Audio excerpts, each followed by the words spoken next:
due in large part to your own WhatsApps, Mr. Cummings, we're going to have to coarsen our language somewhat. I apologise. You called ministers useless morons in emails and WhatsApps to your professional colleagues.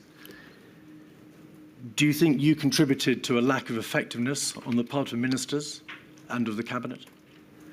No, I think I was reflecting a widespread view amongst competent people at the centre of power at the time about the calibre of a lot of senior people who are dealing with this crisis extremely badly. Slow down, please, Mr. Cummings. Are you suggesting that your views expressed in those revolting ways were shared by others? Well, my appalling language is obviously my own, but my judgment of a lot of senior people was widespread. Do you feel that you expressed your views too trenchantly, that your opinion of ministers and of the Cabinet overstated the position? No, I would say, if anything, it understated the position, as events showed in 2020.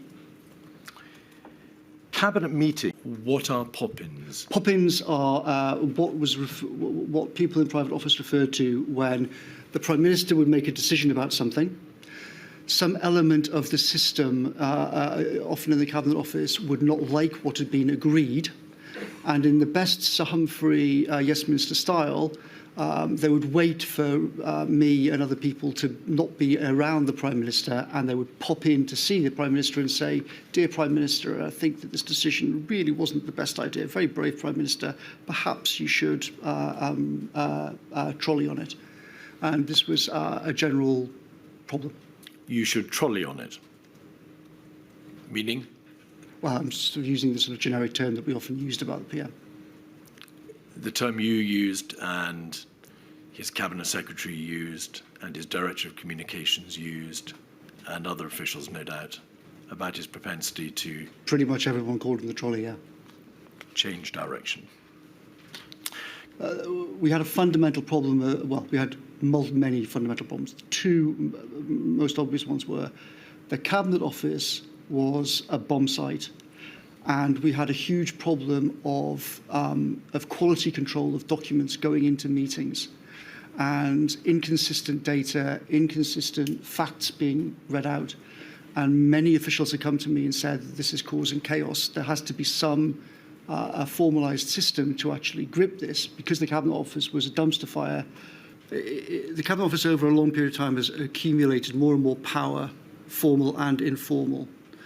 It's become incredibly bloated. It's acquired huge numbers of people, huge numbers of teams, and particularly on the whole, the sort of deep state, national security side, crisis management, has become in all sorts of ways extremely opaque and effectively completely invisible to any political figure, including the Prime Minister.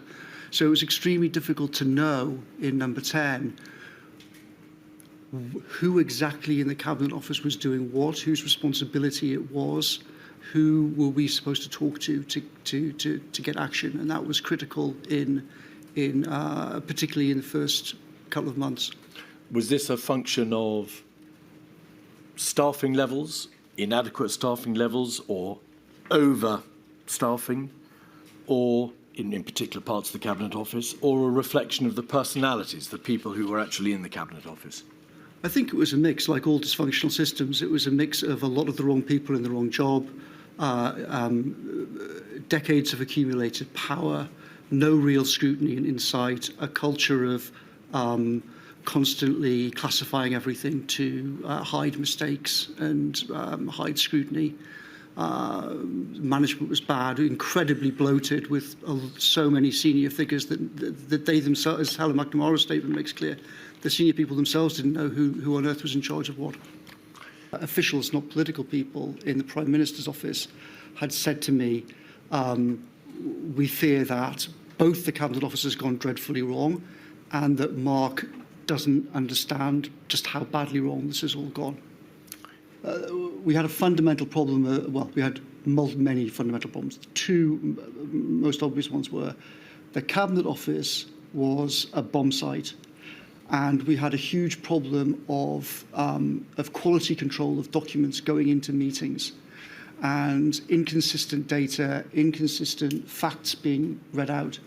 And many officials have come to me and said, this is causing chaos. There has to be some a formalised system to actually grip this. Because the Cabinet Office was a dumpster fire, essentially what I was trying to do here was say, there has to be someone who actually takes responsibility for saying that they and a team have checked the information and are certifying that it's accurate, so that we would get away from these nightmare meetings that we'd had all the way through the previous few weeks, of documents coming up, people then saying this is wrong, this is out of date, everyone looking at each other like the Spider-Man meme, not being clear who's actually responsible.